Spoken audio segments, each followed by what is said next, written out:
नमस्कार, आप देख रहे हैं दैनिक भास्कर उत्तराखंड उत्तर प्रदेश में। हूं आप किसान सपना पांडे। आइए डालते हैं एक नजर उत्तराखंड उत्तर प्रदेश की खबरों पर। चंपावत के रण में उतरी निर्मला गहतोड़ी का बड़ा बयान, कहा अपनों ने ही दिया मुझे धोखा। चंपावत चुनाव खत्म होने के बाद छलका निर्मला गहतोड़ी का दर्द। बोली, मेरे पास बस 137 साल पुरानी भारतीय राष्ट्रीय कांग्रेस का चुनाव निशान था। बस यही मेरी अकेली पूंजी थी। सब कुछ एकला चलो की तर्ज पर मुझे ही करना था। यहाँ तक कि पूर्व मुख्यमंत्री हरीश रावत की चुनावी सभा की व्यवस्था भी मुझे ही करनी पड़ी। साथ ही उन्होंने कहा कि चुनाव प्रचार शुरू होने से मतदान निपटने तक कांग्रेस के 90% वरिष्ठ कार्यकर्ता नदारद थे। इसके लिए सबने कई बहाने बनाए।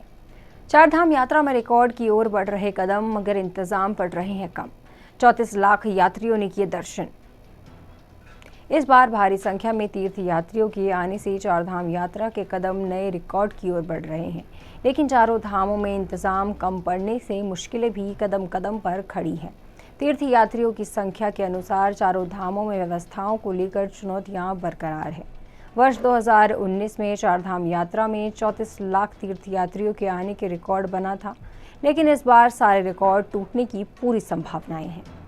रुड़की में अपर सचिव के गलत आदेश से सरकार के फंसे 5 करोड़ 35 लाख रुपए।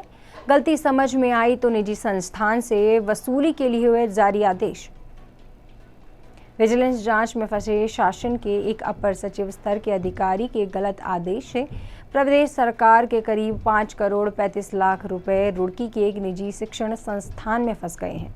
तथ्यों की पड़ताल किए बगैर शासन स्तर से निजी संस्थान को पीजीडीएम कोर्स के लिए धनराशि का नियमों के विपरीत भुगतान कर दिया गया। लेकिन जब शासन को गलती समझ में आई तो संस्थान से धनराशि की वसूली के आदेश कर दिए गए। लेकिन 2 साल बीत जाने के बाद भी सरकार निजी संस्थान से धनराशि नहीं वसूल पाई है। हरिद्वार के जिला समाज कल्याण अधिकारी अब संस्थान को वसूली का तीसरा नोटिस भेजने जा रहे हैं। उत्तरकाशी में अलग अलग सड़क दुर्घटना में 2 लोगों की हुई मौत, 3 घायल। उत्तरकाशी जनपद में 2 अलग अलग सड़क दुर्घटना में 2 लोगों की मौत हो गई, जबकि 3 लोग घायल हो गए। घायलों को अस्पताल में भिजवाया जा रहा है। तो वहीं पहली दुर्घटना नगाड़ गांव मोटर मार्ग पर हुई, जिसमें एक व्यक्ति की मौत हो गई, जबकि 3 घायल हो गए। वहीं दूसरी दुर्घटना पुरोला के गडोली बनाल मोटर मार्ग पर बुधवार की रात हुई। इस हादसे में एक व्यक्ति की मौत हो गई है। बुलेटिन में आज के लिए बस इतना ही। जाने से पहले एक संदेश। कोरोना संक्रमण अभी खत्म नहीं हुआ है, तो इससे बचे रहने के लिए समय पर वैक्सीन लगवाएं, मास्क पहनें, सामाजिक दूरी का ध्यान रखें और बाकी खबरों के लिए देखते रहिए दैनिक भास्कर उत्तराखंड उत्तर प्रदेश।